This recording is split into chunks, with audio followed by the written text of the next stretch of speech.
interesante de tratar, pero he pensado que con el tiempo que tenemos y dada la importancia de lo que sucede, era mejor hacer un tema bien que pasar por encima que te obliga a generalizar y entonces, eh, bueno, lo que estás haciendo es casi repetir lo que todo el mundo sabe y no se trata de eso.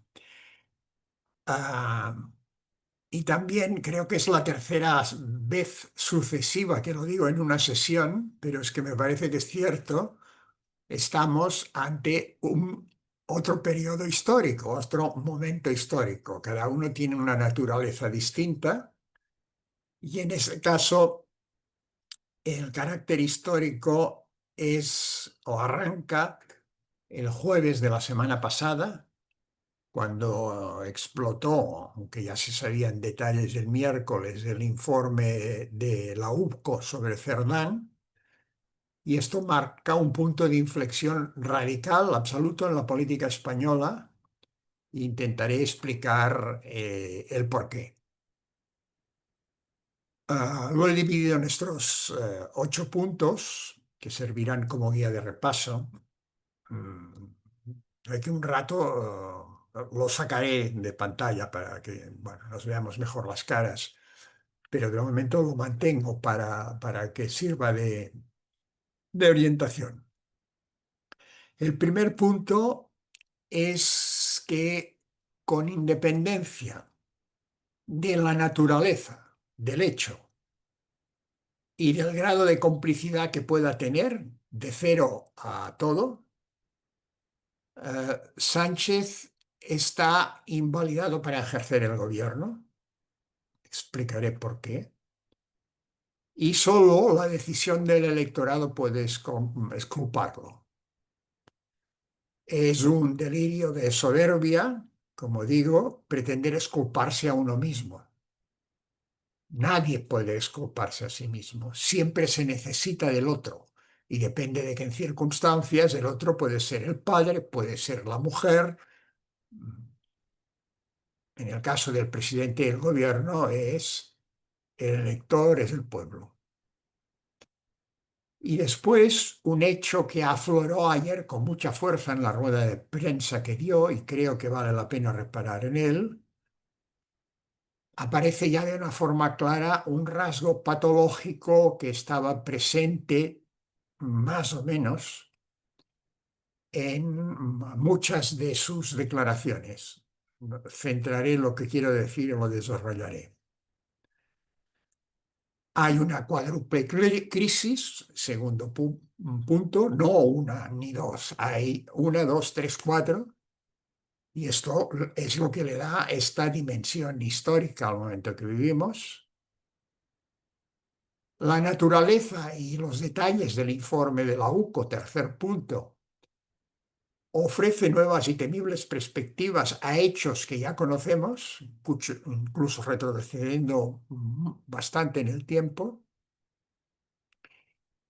El cuarto punto es que es indiscutible e incuestionable que el presidente del gobierno tiene la facultad democrática de convocar elecciones cuando lo considere y en los plazos que considere, pero que no puede argumentar para no hacerlo el que la oposición no es alternativa de gobierno, es decir, una oposición que no está legitimada para gobernar. No puede hacerlo esto, porque entonces la democracia desaparece. Igual que el rugby necesita de dos equipos que choquen para que el partido se pueda jugar, en la democracia es necesario que haya un gobierno y haya una oposición y que la pelota pueda pasar de manos de unos a otros en función de la dinámica del juego y no que siempre esté en las manos de los mismos. Cuando es así, la democracia se esfuma. La dinámica que ha generado Sánchez, quinto punto, solo conduce a escenarios malos. Es lo que estamos instalados, sea cual sea el resultado. Y esto es muy grave. Lo analizaremos después rápidamente. Cataluña es el baluarte del sanchismo. Lo que está sucediendo no es el centro, el desarrollo central de la historia, es un inicio. No lo es ni por las nuevas informaciones que irán apareciendo, ni lo es por los futuros movimientos de Sánchez. O sea que esto puede cambiar muchísimo. Lo que difícilmente puede ser es que cambie mejor. Y hay un último punto que me gustará dedicarle una cierta atención, que es la responsabilidad de los ciudadanos ante todo esto y en particular la responsabilidad de los cristianos. Este sería el esquema general de lo que quiero compartir con vosotros esta sesión. Y después, pues como siempre, no dejamos espacio para la conversación.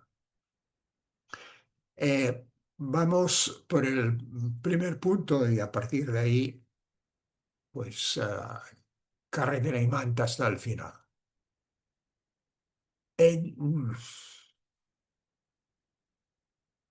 Eh, Sánchez no puede exculparse a sí mismo ni puede dejar de reconocer los hechos. Puede tener una opinión distinta de los hechos, pero no puede dejar de reconocerlos. Y hay dos opciones. O él lo sabía y había un determinado grado de complicidad, o no tenía ni puñetera idea. En este segundo caso, el de máxima confianza en la honestidad del presidente del gobierno, hay que decir que este hecho le invalida para continuar como presidente, a menos que se someta a la decisión del ciudadano, como he dicho. ¿Por qué esto? Bueno, primero porque este sistema de las mordidas por las concesiones duraba en el Partido Socialista hace una década. Empezó en Navarra, con el gobierno socialista de coalición. Se extendió en el mismo momento que Sánchez llegó a Moncloa y nombró ministro de Fomento a Ábalos, se extendió al gobierno.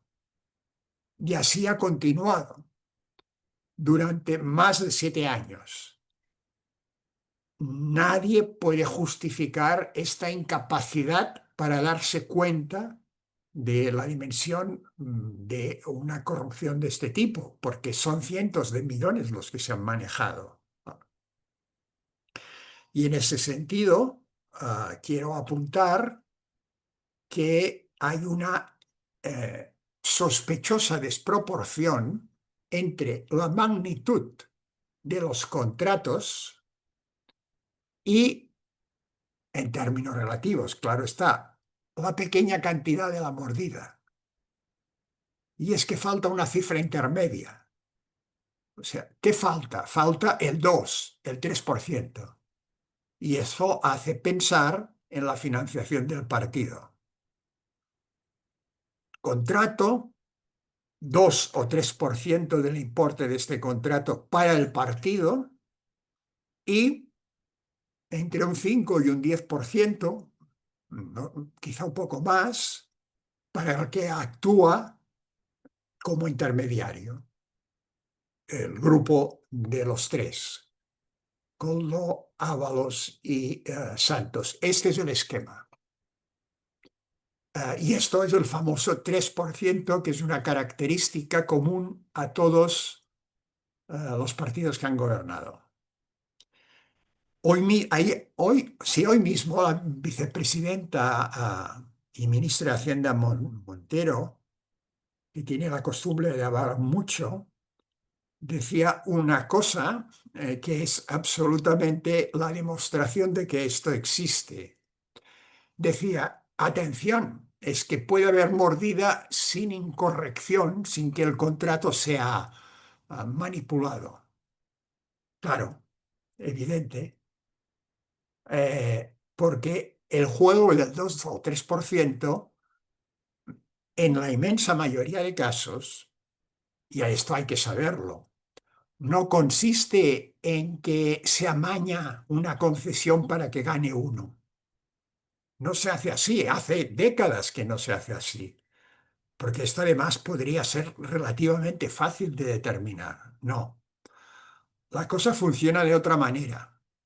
La mayoría de empresas que acuden a la licitación saben que si ganan han de pagar el 2 o el 3%, que es muy distinto.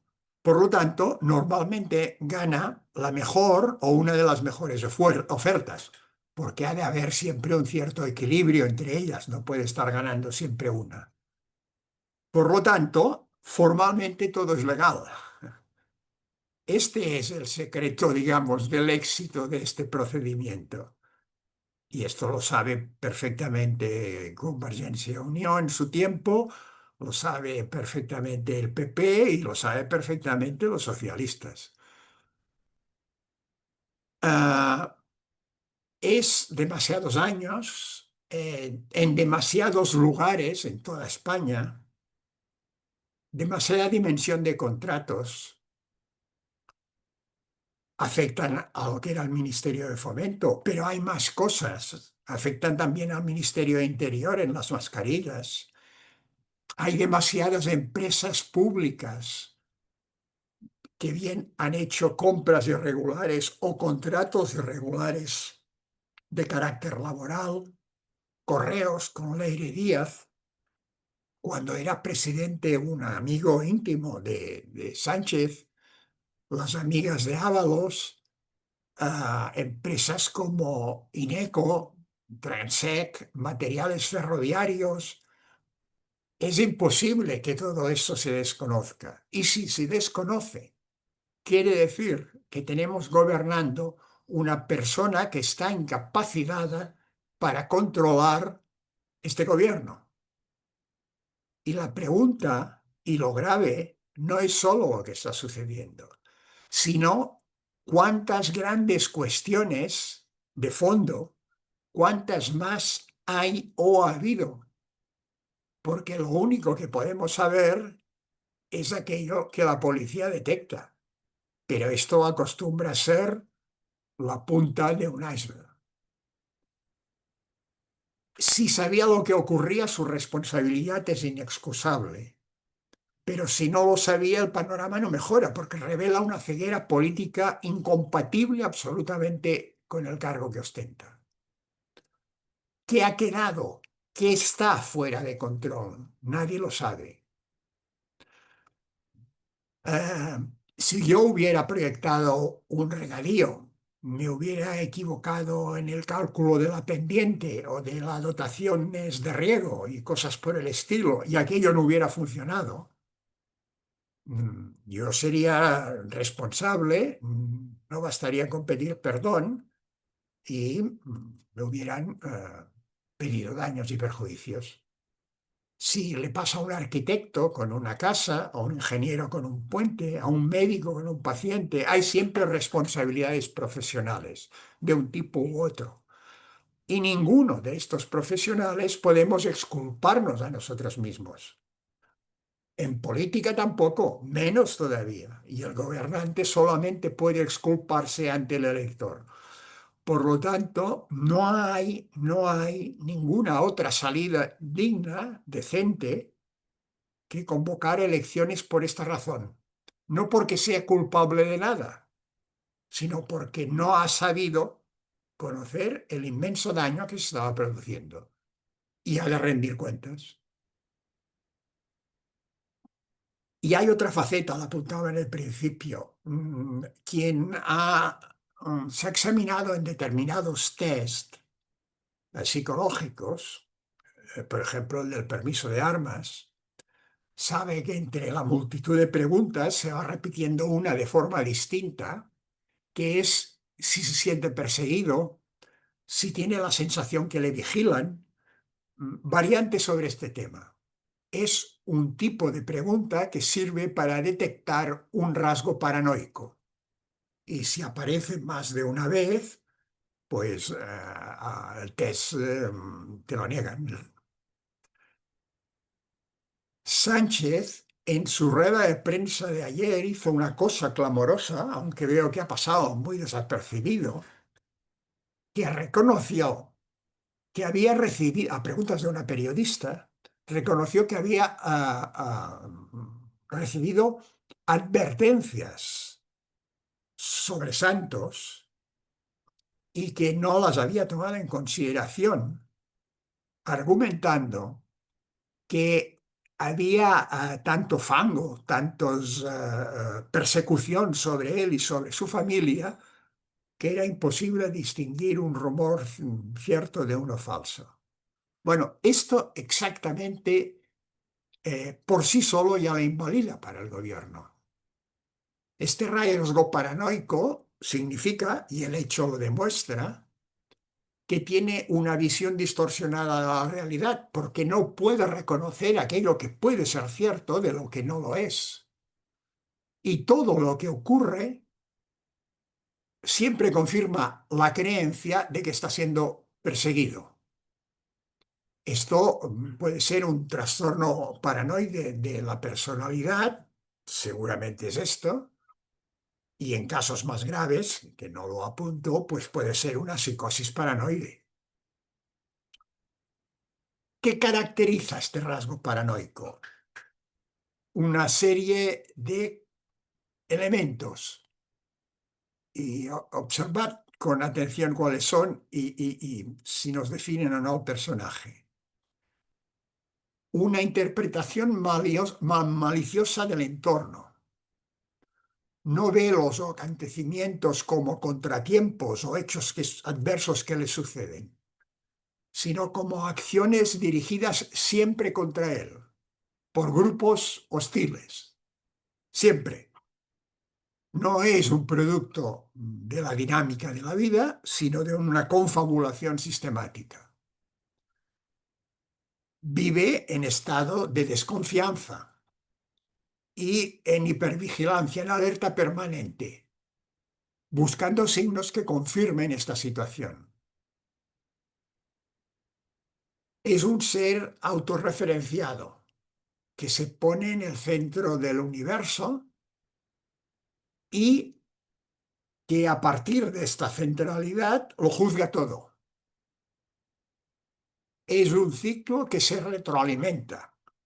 Todo lo que sucede refuerza la convicción de que está siendo perseguido.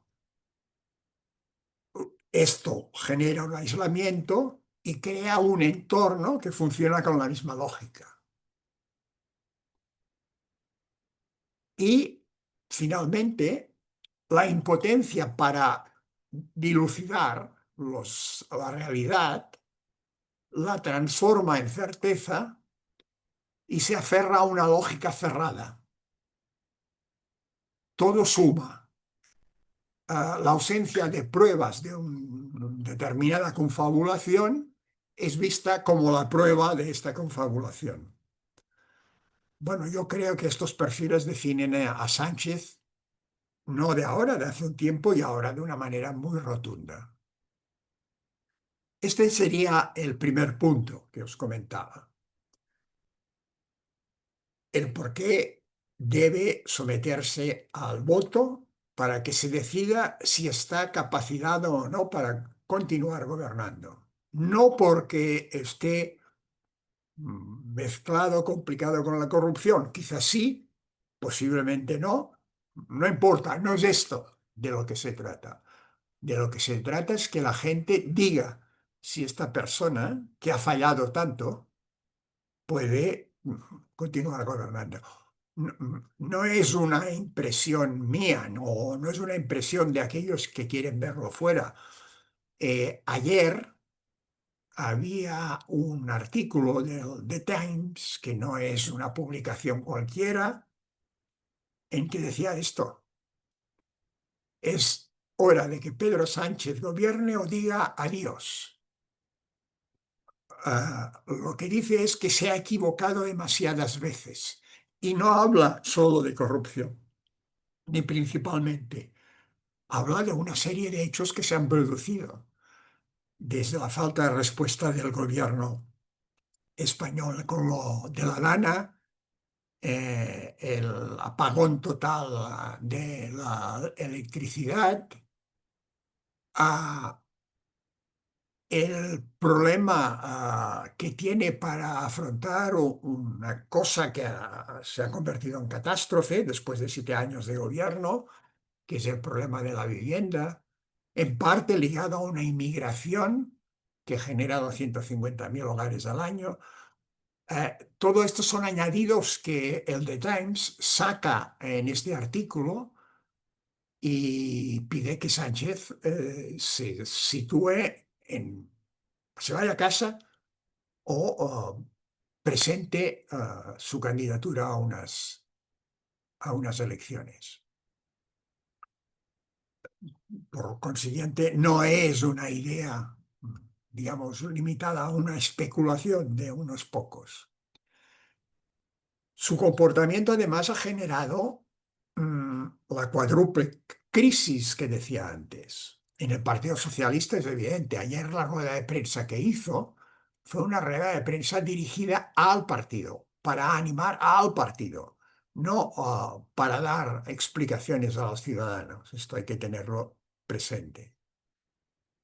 Es una crisis de gobierno. Afecta sobre todo a lo que fue el Ministerio de Fomento, pero el caso de las mascarillas afecta a otros, a Interior, afecta a comunidades autónomas que han estado gobernados por ellos, por los socialistas, Baleares, Canarias, afecta a las empresas públicas. Bueno, lo he comentado antes, no es solo 3 personas corruptas que iban campando por ahí, porque para hacer todo eso se necesita la conformidad de muchas más personas que 3. Esto es evidente. Es también la quiebra de la política de partidos. Las encuestas ya hace tiempo que, como sabéis, señalan muy mal a la política. En lugar de ser un camino de solución de los problemas, es visto como uno de los principales problemas del país. Esto es terriblemente malo. Eh, y la causa de esto está en la partitocracia, es decir, en los partidos, en la medida que se han convertido ellos en una finalidad y no el bien de los ciudadanos. El objetivo ya no es el bien común, sino que es el bien particular de los partidos. Y esto lo muestran claramente con la actitud que tienen ante el problema increíble a escala europea que sufre Sánchez como secretario general y como primer ministro. Y el argumento es, es que no puede venir el PP ni Vox. Este es el argumento clásico de que el fin justifica los medios. Como si llega Vox y el PP, esto es muy malo, se justifica el medio de mantener a un partido y un sistema corrupto. Un país no puede funcionar. Todos los partidos que apoyan a Sánchez, empezando especialmente por Sumar y Yolanda Díaz, la mujer del extraño prestigio, mm, todos en estos momentos están hundidos en cuanto son colaboradores necesarios de la corrupción. Y esto no lo justifica nada. Y el cuarto elemento de crisis es la quiebra institucional. Porque se dice, bueno, es que en España existe la moción de censura, la moción de confianza, existen los recursos que tiene una democracia para cambiar las cosas. Esta es una verdad explicada a medias. España, como consecuencia de la transición y la necesidad de garantizar gobiernos estables, porque se tenía un temor terrible a que se pudiera acusar al inicio de la democracia el que fuera, pues, un cirio en el que ahora un gobierno, ahora otro, como había pasado muchas veces en nuestra historia, se establecieron una serie de medidas que no son comunes. Una, la moción de censura española es muy singular, es una moción de censura positiva. Lo habitual en Inglaterra, en Italia, es que se vota una moción de censura si el gobierno pierde eh, o cambia el primer ministro y busca otra mayoría o directamente se va a elecciones. Aquí no. Aquí la moción de censura en realidad es una proposición de un nuevo presidente del gobierno. Lo que se propone es un nuevo presidente del gobierno. Y si se gana la moción de censura, hay un nuevo presidente del gobierno. Es lo que hizo Sánchez con Rajoy, la única vez que esto se ha hecho. Claro, esto es terriblemente difícil. Esto no es una moción de censura en la práctica habitual. Y a esto se le une otro factor, y no es por azar, es para acorazar al gobierno de turno, que es que la moción de confianza no la puede solicitar el Parlamento. Aunque todos los diputados la pidieran, el único que tiene la potestad de presentar la moción de confianza es el primer ministro, el presidente del gobierno. Y esto también es insólito. En los parlamentos, normalmente, un grupo, depende del parlamento, el grupo puede ser mayor o menor, dice, pedimos una moción de confianza. Y si la pierde, pues se va a la calle. Y el tercer elemento es el cuestionamiento de la jefatura del Estado, también producto de la transición. El hecho de hacer aceptar por la oposición o por parte de ella al rey como jefatura del Estado comportó que si sus atribuciones como jefe de Estado fueran muy débiles. No es el único caso. Presidencia en Alemania del Estado es también de este tipo, pero ahí hay otros contrapesos. Pero no es común. En Portugal, el jefe del Estado veta leyes. Esta ley yo no la estoy de acuerdo y la veto. Es lo que hizo el actual presidente en un par de ocasiones con la ley del aborto. O es quien convoca elecciones y disuelve el Parlamento, como en Italia. Es decir, tiene pocas atribuciones, pero muy contundentes. Y esto hace un cierto equilibrio. En España todo es muy diluido y mm, leyendo lo que la Constitución le otorga, hilando muy fino, se puede pensar que el jefe del Estado, es decir, el rey, puede intervenir en casos de crisis como esta, pero es dudoso el cómo esto realmente se plasma en la práctica. Por ejemplo, el jefe del Estado es árbitro y moderador de las instituciones, pero cuando lees en concreto qué significa esto, la verdad es que todo se escapa de entre los dedos. Ah, puede convocar y disolver las Cortes Generales, sí, pero condicionado por todo lo que decide el propio gobierno. Tenemos un problema de una jefatura del Estado constitucionalmente débil. Y esto, que hasta ahora no se había puesto a prueba, más pronto que tarde, llevará a una pregunta. ¿Cuál es la utilidad de la jefatura del Estado en España? Además de su elemento simbólico. Pero claro, el elemento simbólico va bien cuando no hay crisis. Tercer punto. El informe de la UCO ofrece nuevas y temibles perspectivas de hechos ya conocidos, decía. El elemento central de esta consideración radica en que hace aflorar el principio de desconfianza. ¿Y esto invalida para gobernar? Eh, Ahora, cada vez más la gente desconfía más de todo lo que diga un político o haga un partido. Esto es terrible. Sin confianza la democracia no existe. Esto como elemento conceptual. Como casos concretos, bueno, las preguntas surgen a patadas. ¿Quién recuerda el caso de la vicepresidenta de Venezuela, la señora Delcy, una persona importante del régimen de Maduro, su extraña visita a Madrid? ¿Bajó, no bajó?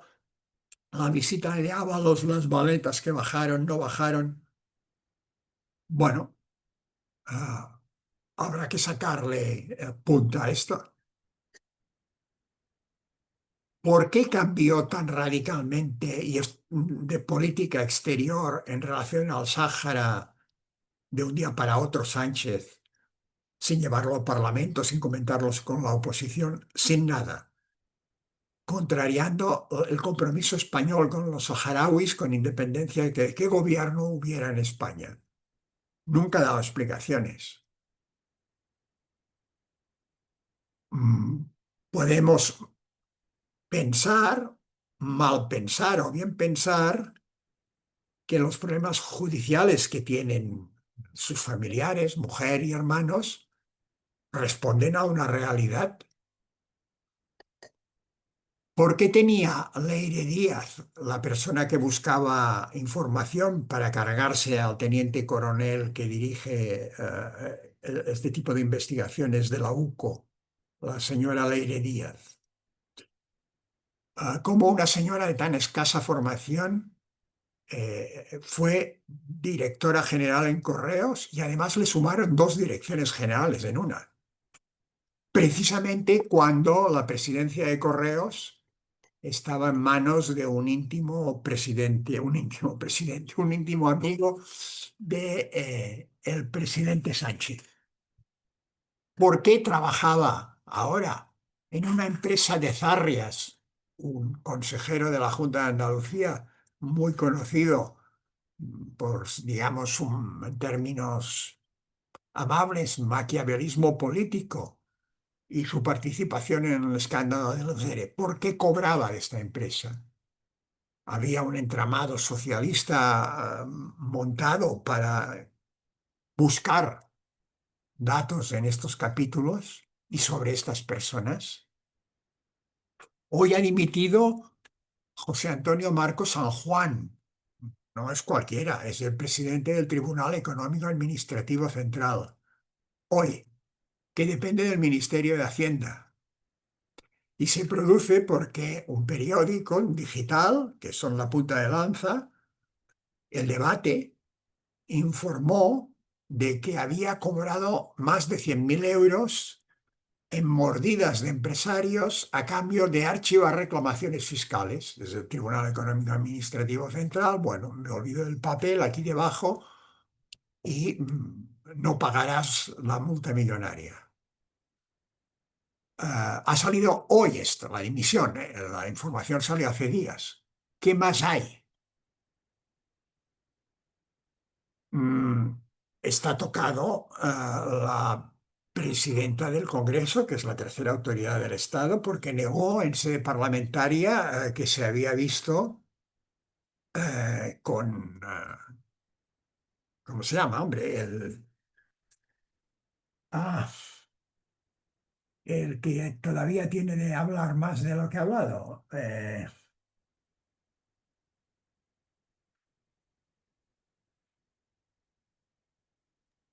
Santos, No, no, no, es del que metieron en la cárcel y empezó a contar cosas. Aldama, A Aldama, gracias. Aldama. Ella dijo que no la había visto nunca y después se ha visto que no es así. Bueno, todo esto determina claramente que todos los hechos tienen retranca y tienen retranca porque el panorama que reveló el informe de la UCO no nos es explicado ni justificado de una manera razonable. Y por lo tanto tenemos el derecho a malpensar. Cuarto punto, breve. Sánchez puede convocar elecciones cuando quiera, pero tiene dos condiciones que le obligan a hacerlo de forma diligente, rápida. Una, la apuntada al principio, debe someterse al escrutinio del electorado.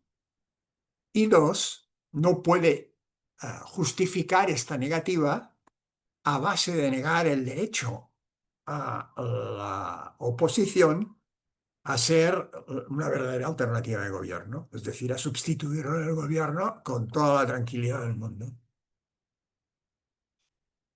Decía, punto quinto, que la dinámica actual generada por Sánchez solo conduce a escenarios malos. Y diré por qué. Si gana el pulso, España tiene todas las condiciones para que el Partido Socialista y sus satélites reproduzcan a través de una serie de cambios legales que ya se han producido y que apuntaré a alguno más, en el modelo mexicano, el del Partido Revolucionario Institucional, el Partido Estado, que se confunde con el propio Estado, y una serie de pequeños partidos satélites con una posición que nunca es alternativa. Esta es una dinámica. La otra dinámica es que esto no sucede, Sánchez se va, viene un gobierno del Partido Popular, hoy por hoy con apoyo de Vox. Bueno, tendremos un panorama, dada la polarización existente, marcado por el conflicto desde la izquierda con los sindicatos y un rebrote de conflicto con el independentismo, que está difunto, pero que como es un muerto en vida, pues rebotará. Y por lo tanto, las instituciones no podrán centrarse en abordar los importantes problemas que tenemos y que no conseguimos resolver. Es una visión que no la calificaría de negativa, sino de realista. ¿Quién puede salvarla? Son los ciudadanos. Esto también hay que decirlo. Pero solo ellos, no los partidos, o no los partidos por sí solos. Una sexta consideración es que Cataluña es el baluarte del sanchismo. Lo es por el diferencial de votos que le sacan los socialistas al Partido Popular y que le da una ventaja. Lo es por la falta de alternativa que existe en Cataluña al socialismo. Y lo es porque controlan la Generalitat, el Ayuntamiento de Barcelona y la Diputación, es decir, los tres mayores presupuestos y, por lo tanto, la colonización de una serie de empresas públicas, empresas privadas, ONGs, todo este mundo que depende del presupuesto público. Con un agravante, y esto reconozco que es desde mi perspectiva muy personal, que Cataluña no puede tener, nunca lo ha tenido, un presidente que esté supeditado al presidente del gobierno español y supeditado al secretario general del partido al que pertenece. Cuando Maragall fue presidente, incluso cuando Montilla fue presidente, esta lógica no funcionó y esto generó tensiones importantes con Madrid, más con Maragall que con Montilla.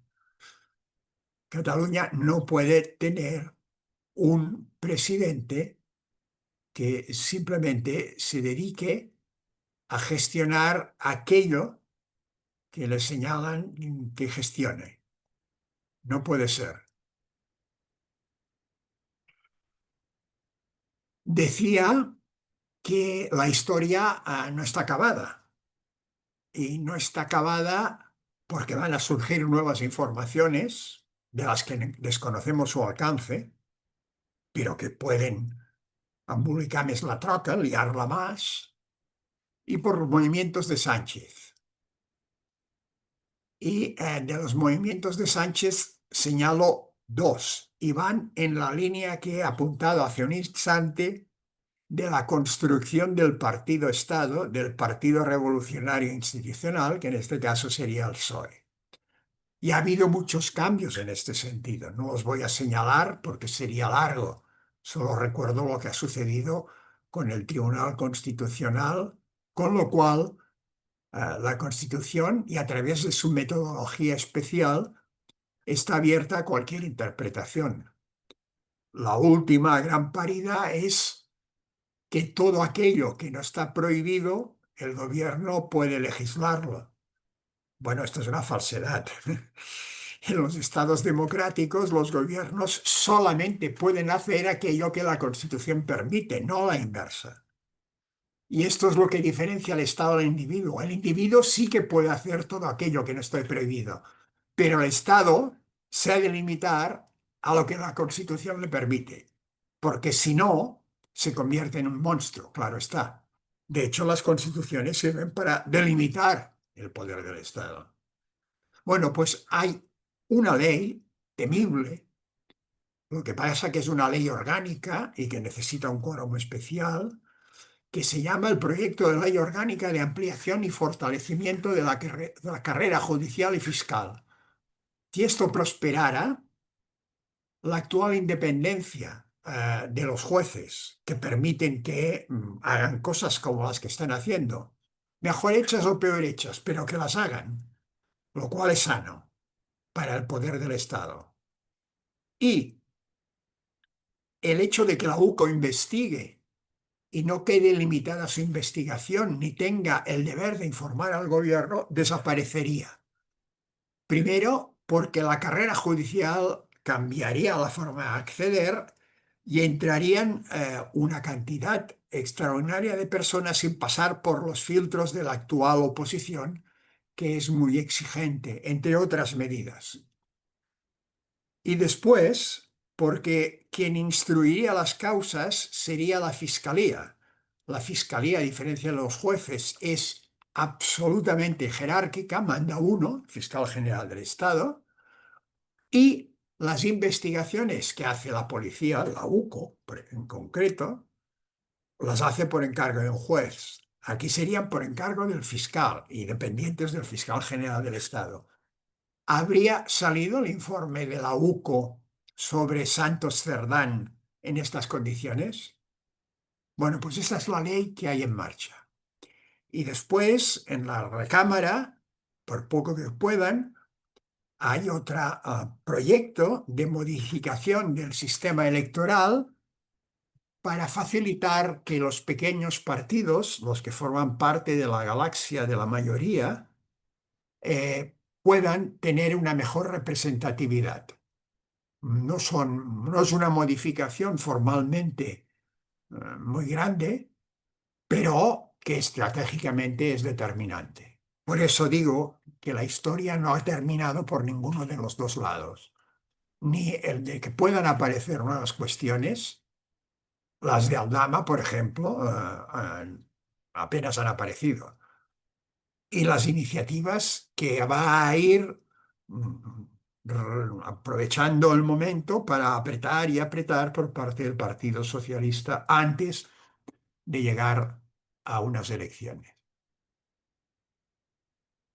Y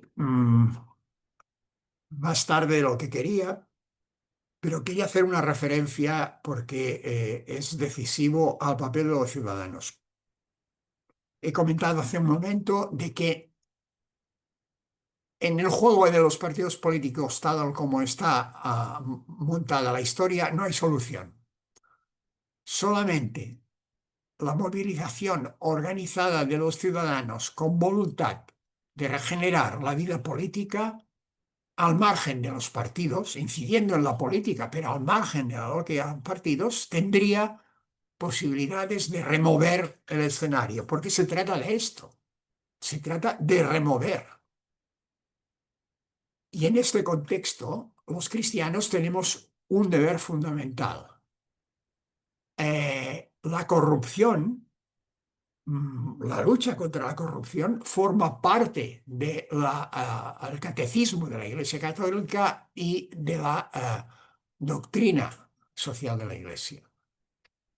En el número 411 del compendio lo dice, en el catecismo el punto 1903 lo dice.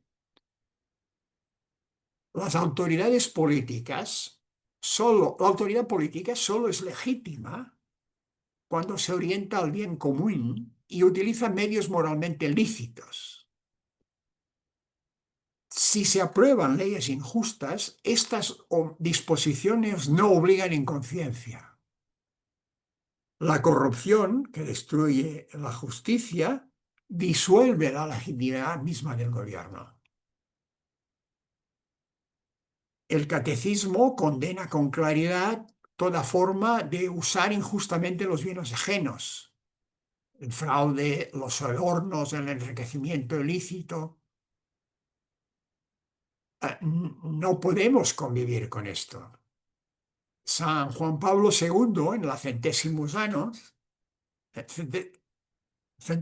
Annus, denunció que la corrupción pública alimenta la injusticia y despoja a los pobres de lo que les corresponde. Y es una violencia estructural contra la dignidad humana. Benedicto XVI, en Caritas in Veritate, señala que impide el desarrollo integral del hombre, que no solo destruye las instituciones, sino el alma moral de las sociedades. Y Francisco, con su estilo, dice que la corrupción apesta, que el corrupto vive del aire viciado del poder abusivo.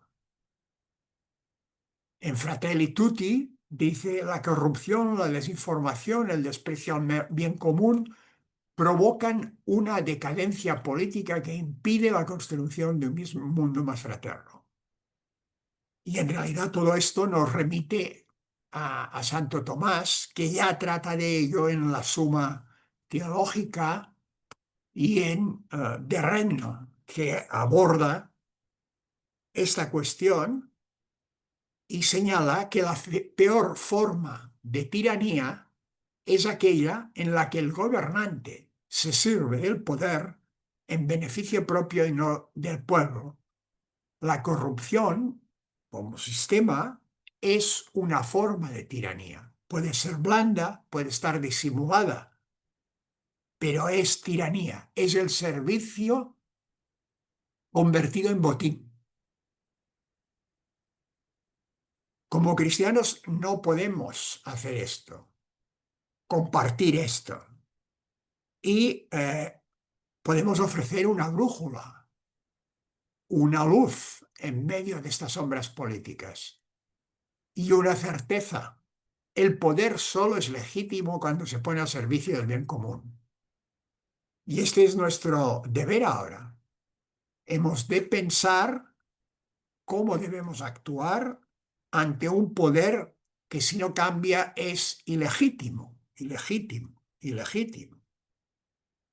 ¿Y cuál ha de ser nuestra actitud ante él, que no puede ser la de ser cómplices o espectadores?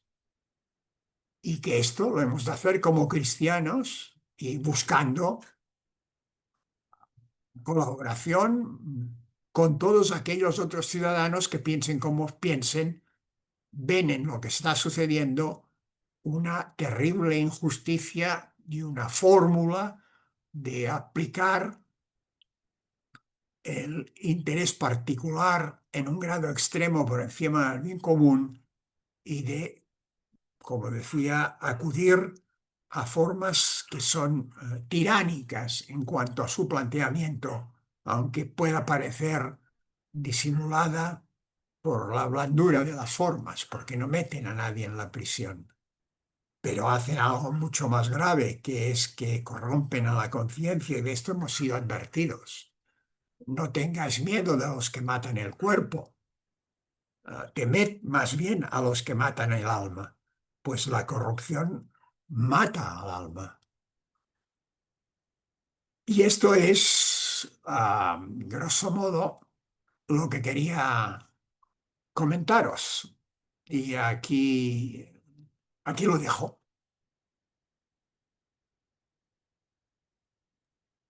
¿Alguna pregunta?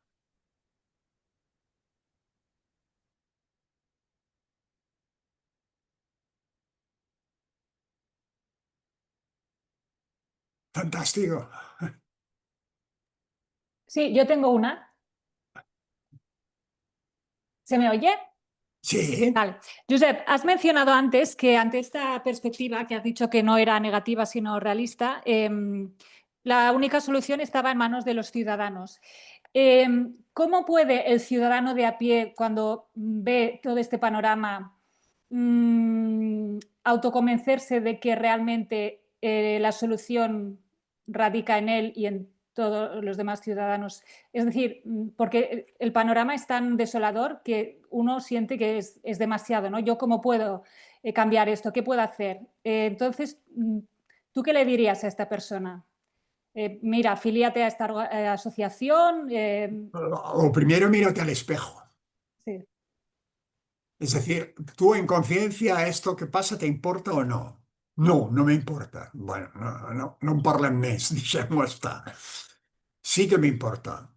Bueno, pues entonces has de moverte. Busca, habla. También está escrito, ¿no? Quien busca, encuentra.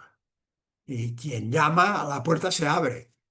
Nos lo han dicho, pues se trata de aplicarlo también a esto.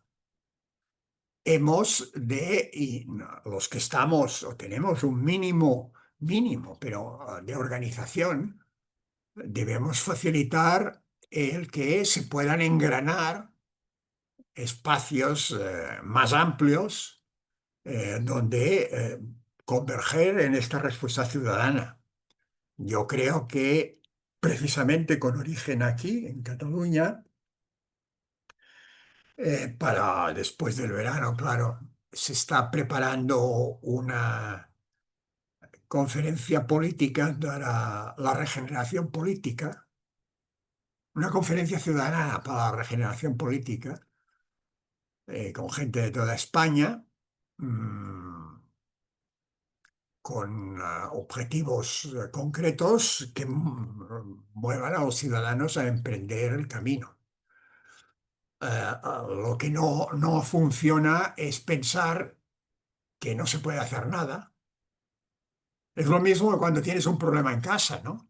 O cuando estás enfermo, o está enfermo tu mujer o tu hijo, o tienes un problema en la empresa o en el trabajo. Tienes el problema, te plantas ante él y dices, no, es que no puedo hacer nada. Claro, el problema se te come.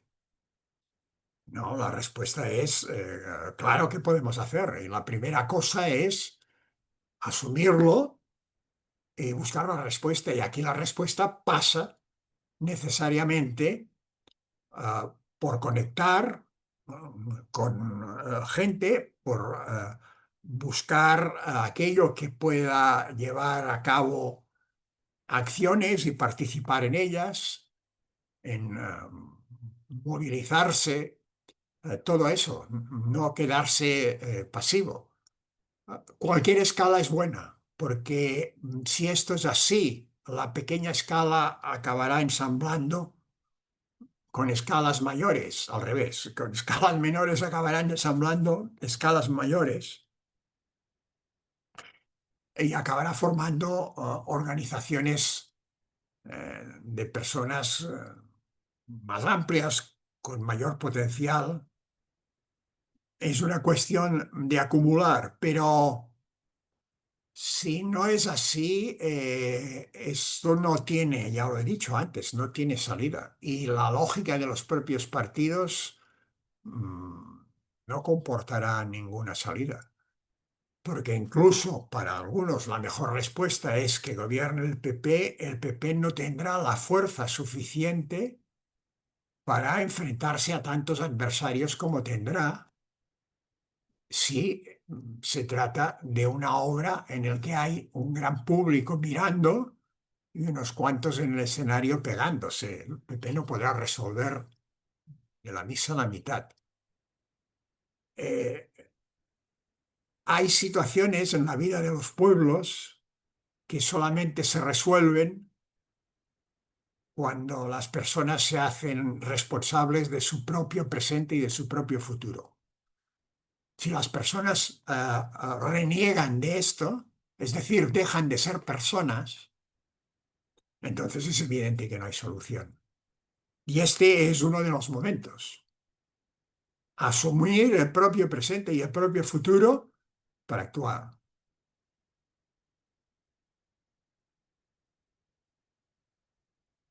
Aquí hay, en el chat hay cosas. Democracia variada, las notas de los veros evidencian que el sistema funciona mucho peor que en España. En que el sistema está variada, la última de no se ha alimentado, se han de comunión extranjeros. No estoy de acuerdo con esto en absoluto, ya lo he explicado. Los mecanismos de los sistemas democráticos europeos tienen más formas de remover los males gobiernos que España. Tienen más formas de remover los malos gobiernos que España. Y este es el principio fundamental.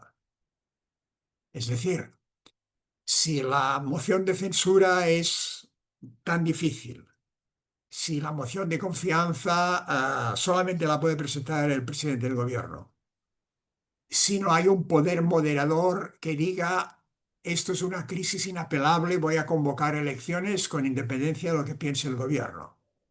Esto el presidente de la República Italiana lo ha hecho en más de una ocasión y gracias a esto ha salvado de crisis importantes. Si no disponemos de todo esto y los otros países se lo disponen, la prueba, la prueba es que no hay en estos momentos, excepto Rumanía y Bulgaria, que es otra historia, no hay en estos momentos otro país en Europa tan convulsionado en sus instituciones, partidos, gobiernos, instituciones estatales, como España. Muchas gracias por el siguiente análisis. Mi misión personal está clara, tengo que salir. Hasta la próxima. Estupendo. No hay más mensajes. ¿Alguna cosa más por el chat o de palabra? ¿Cómo se activa? Ha aparecido otra en el chat. Toda movilización ciudadana, toda acción política de la sociedad civil pasa finalmente por una presencia efectiva en las elecciones. Sí. Sí, pero antes de llegar a eso, hace falta que la sociedad civil tenga un cuerpo, porque si no, un cuerpo quiere decir una organización Bueno, potente.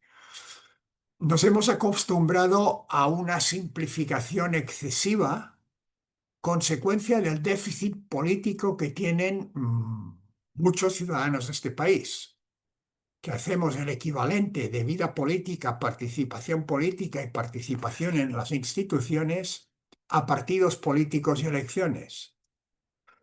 Y es evidente que esto es un capítulo importante, pero ni mucho menos. No tan solo no agota la cuestión, sino que en muchos casos es consecuencia, sobre todo las elecciones, de procesos previos de la propia sociedad que duran años. Lo que pasa es que España es un país con poca cultura política y poco civismo político, y esto se nota en los mecanismos de participación política, cosa que además es propiciada por las máquinas de los propios partidos, porque la forma más cómoda de vivir de un partido político es que la participación sea escasa, porque entonces el dominio por parte de la dirección del conjunto es mucho más fácil. Y este es el problema, pero al final se acaba resolviendo en unas elecciones, pero en el caso actual español, el problema de regeneración es tan profundo que antes que esto hay que mover y modificar muchas cosas.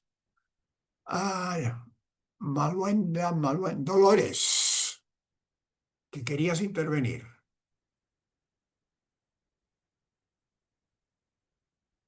¿No? Dolores a la 1, Dolores a las 2,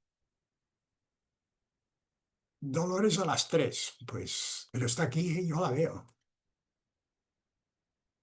Pues, más cosas, si no, lo dejamos y recobraremos el hilo en septiembre. Y mientras tanto, veamos qué sucede. Pero hemos de convertirnos, en realidad tendríamos de serlo, con independencia de nuestra situación personal y de lo que sea, tendríamos de convertirlos en fermentos, tomarnos en serio lo que nos dice la doctrina cristiana, lo que nos dice el catecismo en esos aspectos, lo que nos dice los papas y actuar en consecuencia. No pensar que forma parte de una literatura teórica, sino tener la capacidad para intentar transformarlo en palabras. Nuestras parroquias tendrían de ser un lugar donde reflexionar sobre esto. Cito como un posible ejemplo de muchas cuestiones de este tipo. Nuestros movimientos y organizaciones eclesiales tendrían de ser un lugar donde reflexionar sobre esto. ¿Cómo aplicamos lo que nos dice a la doctrina, el catecismo, a la realidad tan grave y tan extrema que está viviendo España? No podemos limitarnos ahí a piñón fijo. Como lo que dice la lectura de hoy de San Pablo o del Evangelio o del domingo vista a la luz del magisterio de la Iglesia nos orienta o nos llama en relación a todo esto. Hemos de saber aplicar a la realidad en función de la dimensión y de la gravedad de esta realidad. Y la nuestra es terriblemente grave. Y esto exige una respuesta que hasta ahora no se produce, pero que estoy convencido que como es tan enorme el problema, los cristianos la acabaremos dando. En fin, Déu hi faci més que nosaltres. Señoras y señores, hasta la próxima. Muchas gracias, feliz verano. Muchas Adiós. Muchas gracias. Buenas tardes. Adiós.